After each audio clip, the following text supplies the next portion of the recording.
Summer's in full swing, and you know what that means. Post Your Pet has officially returned here to CKPG, so get your pets ready. Maybe get them dressed up, maybe posing for you. We're going to tell you all the details, everything you need to know to win over $1,500 in prizes. Actually, it's over $1,750 in prizes this year. So plenty of that and so much more on CKPG Today.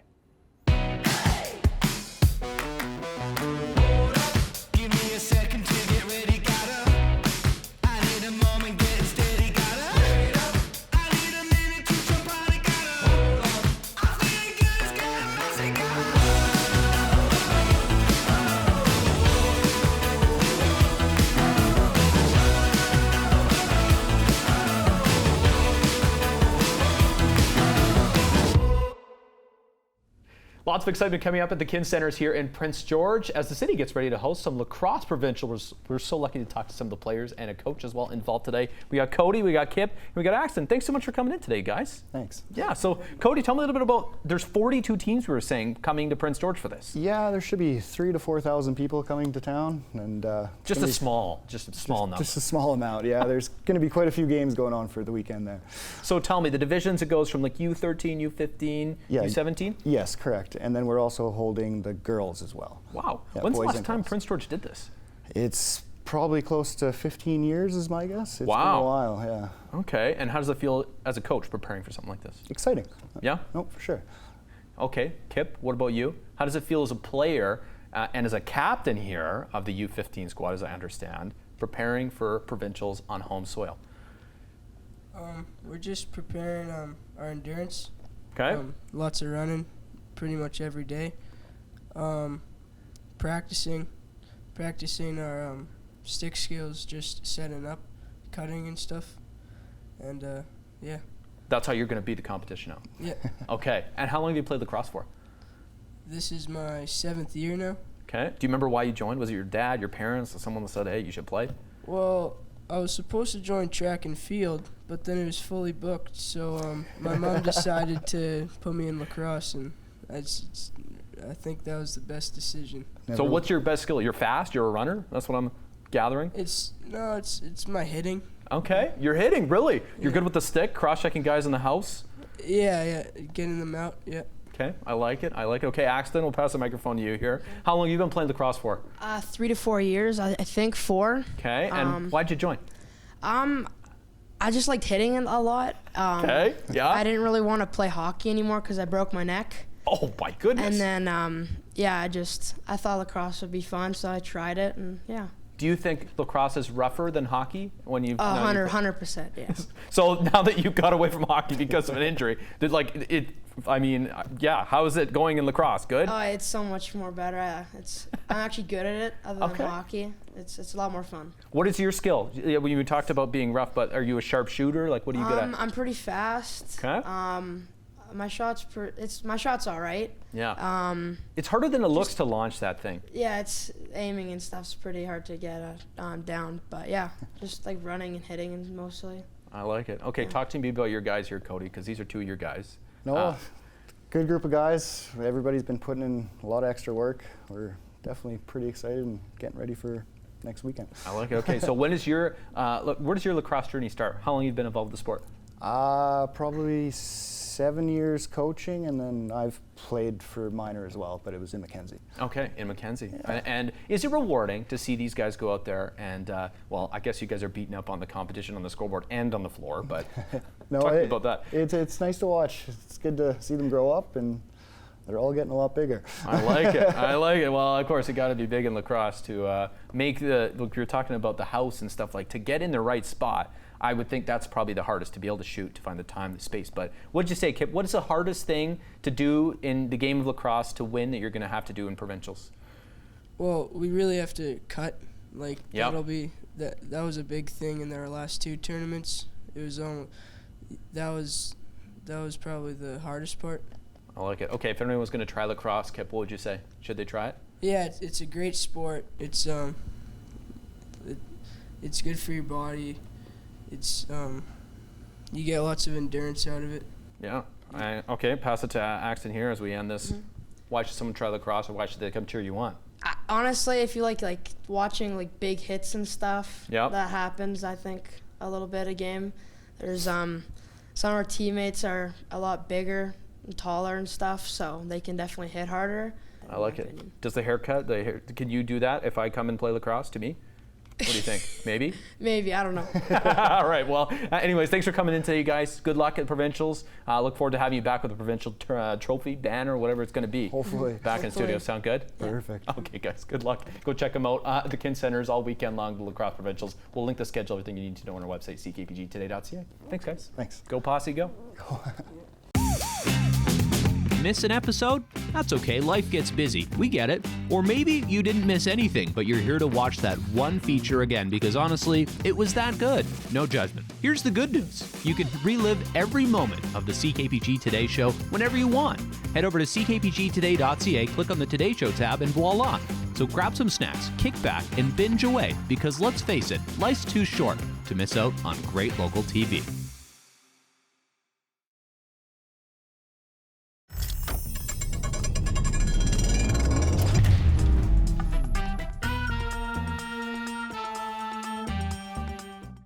Prince George, famous for hosting plenty of events in the summer, and boy, those events are going to get a lot better this year with a new toy for Russell AV. Tell me about this. This is like Christmas morning for you. You could call it a toy. It's very, very symbolic of a transformer. It is like, it has that vibe. Yeah, we're super excited. We took inventory of it a couple weeks ago. We had training 2 weeks ago. So yeah, it's very fresh. Very fresh, very fresh. For those wondering, they're probably familiar with this exact kind of thing that you were about to see set up today. Yeah, absolutely. So we've seen it here at Canada Winter Games 2015.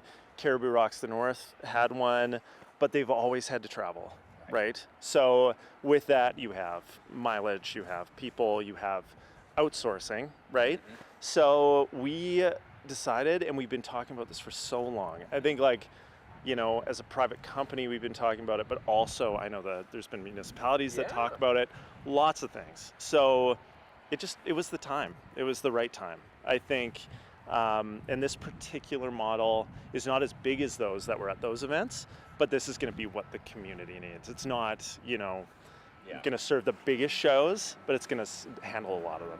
Yeah, we're not needing to host Garth Brooks here. We're needing to host community events. Yeah. And it already has a debut. It does. Yeah, so we're taking it out May 25th to Crossroads Street Fest. So that's going to be an awesome night with 3 bands.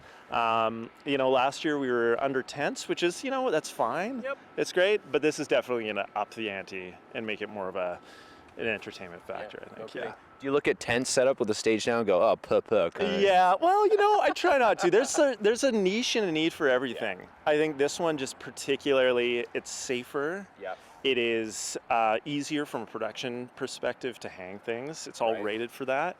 And it's faster, frankly. I mean, it's amazing. You can, once it's stabilized in place, our 4 certified technicians will probably have it up and running in 30 minutes. Okay, so well, and I'm, don't come out with your watch. Okay, but I was going to say, should we time? Yeah. Maybe at the end of the summer we can time. Yeah, exactly. Yeah, part of the Olympics of stage line, yes. Yeah. Okay, well, we're going to get to see this thing get set up today, and we'll check back in with you at the end here. Thanks, man. Thank you.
So there you saw the Transformer has transformed, and boy, we got one heck of a stage here. That's like, is it magical every time you do it? It is. It's kind of like you can't believe it happens so quickly, and it's just so. It's for someone who likes like order in their brain. This is the perfect thing because it's every step. It's step by step. You knock them all down. Feels really good. Yeah. No. Okay. Russell AV. I mean, you guys have been doing events outside for years. Lots of tent events. You've seen Crossroads Street Fest and stuff in the past. How much of a game changer is this going to be for you? It's an absolute game changer. I mean, like, to not have to wait for somebody else to come in and build a tent, that's amazing. We can basically angle this thing anywhere we want. We'll have a lot more space to work with. We can have larger acts come into the region. Like, it's a total game changer. Well, the possibilities are endless, and yeah, like we mentioned, this is going to make its debut at Crossroads Street Fest, and boy, I can't wait to see how many events you guys make it out to here in the future, because this is unbelievable, and there's even more options we didn't show today. There's, you know what, Pandora's box, you guys can do it. Yeah, additional decking, so this grows another, what is this, 24 feet, so another 16 feet wide, if you can imagine that. So it's, on a nice day, I wouldn't recommend it on a rainy day, but on a nice sunny day, it's fantastic. You can spread out across the front an extra 4 feet, and yeah, 40 feet wide, so it's large. There you go. And a wind wall in the back. Easier than building IKEA furniture?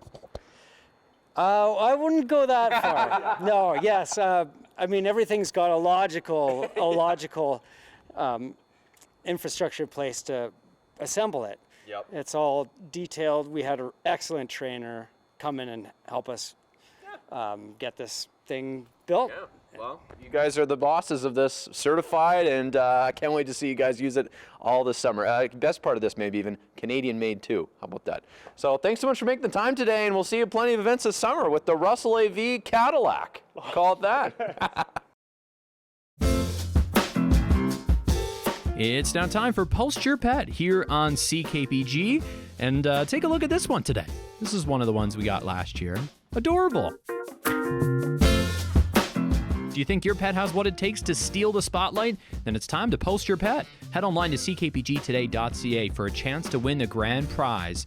All you have to do is share a favorite photo of your furry family member, or it could be a fish too, and show Northern BC why they're the best.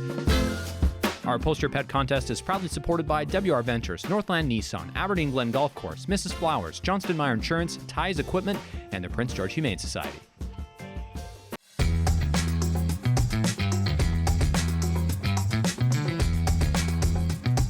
Tired of missing the good stuff? Let CKPG Today come to you. Our new weekly email newsletter delivers local stories, contests, and can't-miss moments from the show straight to your inbox. No digging through social media anymore. It's free, it's easy, and it's very local. Sign up now at ckpgtoday.ca or by scanning the QR code on your screen now.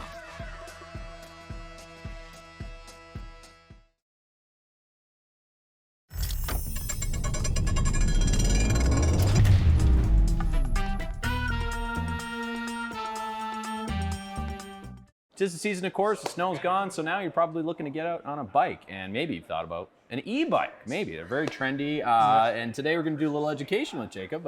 How's it going? Good, how are you? Yeah, good. Thanks for having us here at Ruckus. You guys got lots of e-bikes to pick from. Yeah.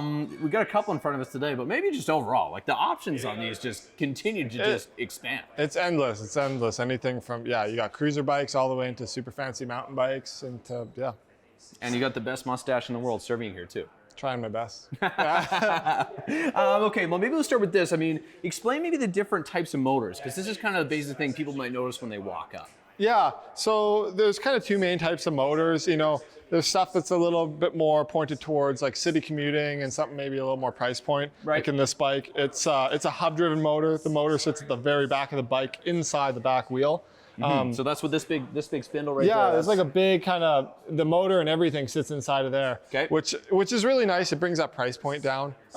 Creates a nice like cost-effective product. And we're talking price point like, it's like under $2,000 or roughly that? Roughly around there. Yeah, okay. It'll kind of float you around there. And that's great for city commuting and all that kind of good stuff.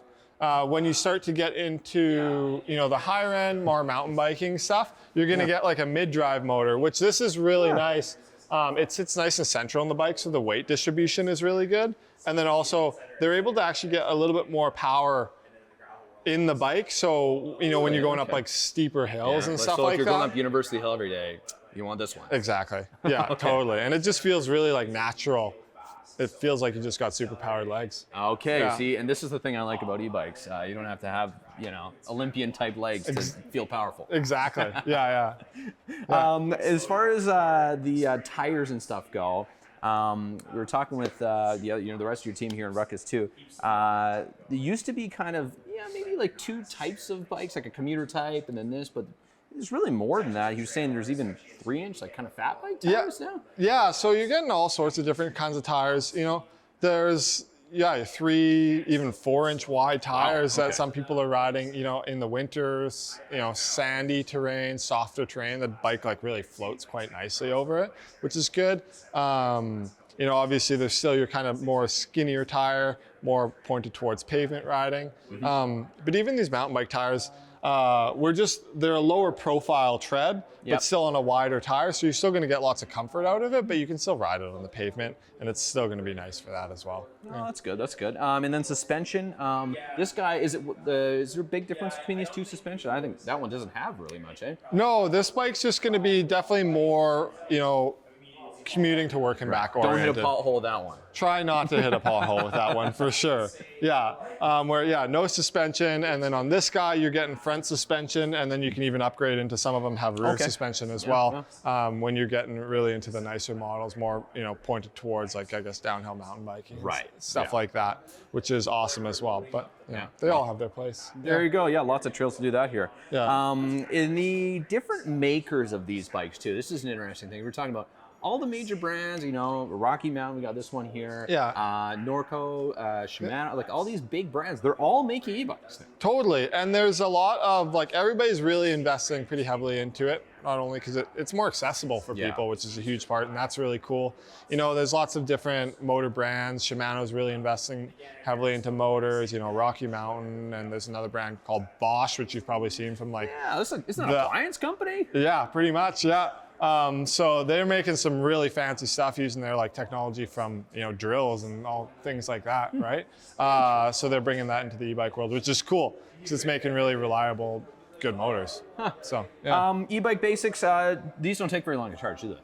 No, like from absolute dead, like maximum kind of 4 hours. That's it? Yeah, if it's like fully dead flat, but you know, I kind of charge mine for an hour and a half every once in a while, and it seems to be pretty good. Seems to be pretty good. Well, maybe it's because you're good at biking now. Well, I don't know. Okay, well, you know, if I was, you know, a person who likes taking a bike to work, maybe on a trail, would you say I'm best suited for probably this one over this one, or?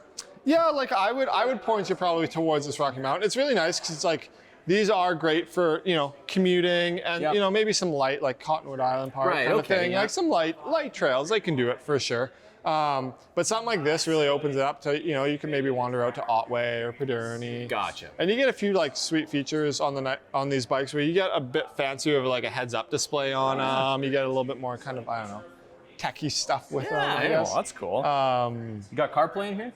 I don't know, maybe. Maybe one day. Yeah. Okay, well, okay, if that's the case, okay, I think, should we go and try it in the parking lot? Yeah, let's go for a rip. All right. Okay, this is pretty cool. Comfy seat so far, Jacob, I gotta be honest. And this screen, I mean, I feel like CarPlay is honestly one generation away. Exactly. Good thing we have Bluetooth speakers. Totally. Okay, well, let's take this for a rip. Yeah. Go up the path here. Sweet. All right, so it's gonna assist me up this hill, or what's going on here? So basically on your left, you can press toggle up on that button, and it'll slowly giving you more assist. Oh yeah. It'll take us right on our way. Not even breaking a sweat. This is great, yeah.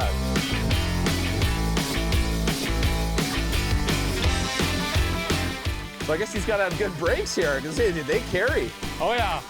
You got nice disc brakes on these guys. Oh yeah. These are awesome. All right. How about that? Okay, can confirm these are a hell of a lot of fun. Yeah. And they're cool.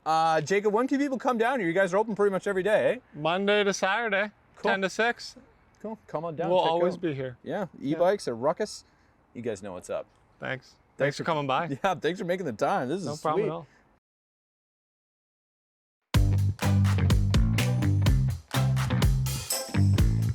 Taking a look outside at our CKPG snapshot of the day from Albert Fair today, who sent us this beautiful shot. My goodness. No, it's not Stewart Lake, it's Eaglet Lake, just east of Prince George in the Giscombe area. And this is the sunrise. Wow. You have to wake up pretty early to get the sunrise this time of year too. So Albert, you're an early riser. And you know what they say, the early bird gets the worm. You definitely got the worm today in the form of this CKPG snapshot. So thank you for sharing a beautiful shot with the reflections. Everything calm and quiet at this time of the morning, I'd imagine. And folks, we would love to see your great shots as well. Email them to us, snapshot@ckpg.com. We'll share them on TV.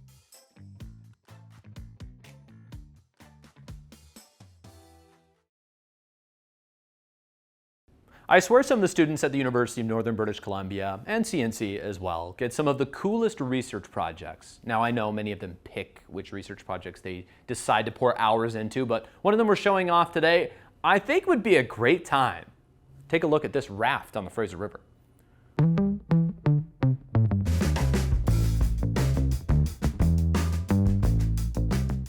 Taking a look back to 1997, a float down the Fraser River. Yeah, it was actually a moving classroom back then. Students from the College of New Caledonia and Vancouver's Langara College began their 1,000-kilometer journey down the Fraser River by passing under the Yellowhead Bridge on Thursday. The students, part of the Fraser Studies program. It's a 13-day trip to learn more about the Fraser River and its tributaries. And I mean, what better way to learn about it than float down it? The most shocking thing of this, you may not understand, it has to be 13 days to get through the 1,000 kilometers because when you're on the river, it actually doesn't move as fast as you'd think. There you go, pretty cool research. And it's worth noting, it's thanks to research just like this, I don't know exactly what came from this particular study, that we know so much about so many of the things life in Northern BC involves, that's for sure. So big shout out to all the researchers working hard this summer up at UNBC and beyond. Thanks so much for watching today, folks. Don't forget to submit your pets online for our Post Your Pet contest. Always great to feature them, so keep them coming. All right, we'll see more good stuff on the show tomorrow. Bye for now.